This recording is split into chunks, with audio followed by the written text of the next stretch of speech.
Item Number: SCP-197. Object Class: Safe.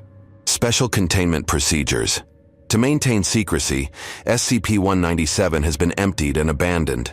Under cooperation with local city officials, the building and many other nearby structures have been condemned. On-site security are to check the premises on a weekly basis to physically remove any plant material. The use of fire is not recommended unless it is necessary to facilitate the total removal of any vegetation found within SCP-197. Herbicides are to be applied on a monthly basis to discourage any future attempt at growth. Description: SCP-197 is a plant nursery and greenhouse located at. Currently, the site is abandoned, although previous containment procedures were to maintain the location as a nursery.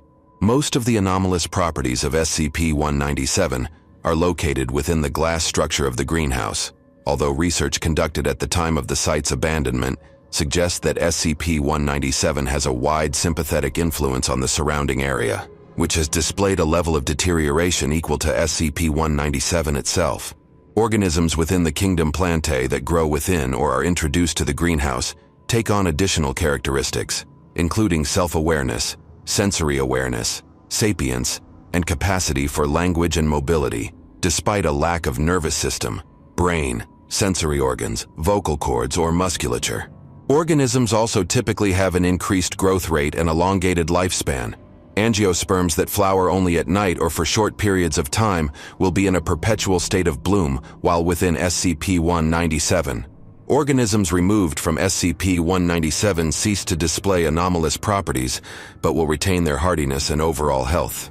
Organisms which lose their sapience upon removal from SCP-197 will regain it upon reintroduction with no change in personality. With few exceptions, these organisms do not appear to greatly value their sentience and are often eager to leave SCP-197 despite being unable to experience the world outside as anything other than a typical member of their species.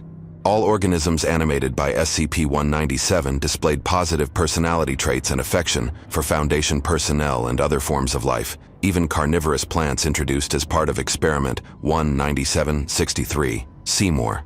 SCP-197 duty was often used as both a reward and therapy for agents and researchers who have concluded a stressful assignment or experienced a traumatizing event, as interactions with animated organisms were almost universally described as relaxing. Under the direction of the late Dr. Kingsley, SCP-197 testing involved distribution of organisms cultivated within SCP-197 to the public at large. A positive influence upon the poor urban community around SCP-197 was noted immediately, with both a reduction in crime and an increase to the average standard of living that has equally been reversed following the condemnation of SCP-197. Dr. Kingsley theorized that this was a result of SCP-197 itself, creating a cycle of nurturing symbiosis between the community and plant life. Addendum: testing and maintenance of SCP-197 was halted following Incident 197-A644.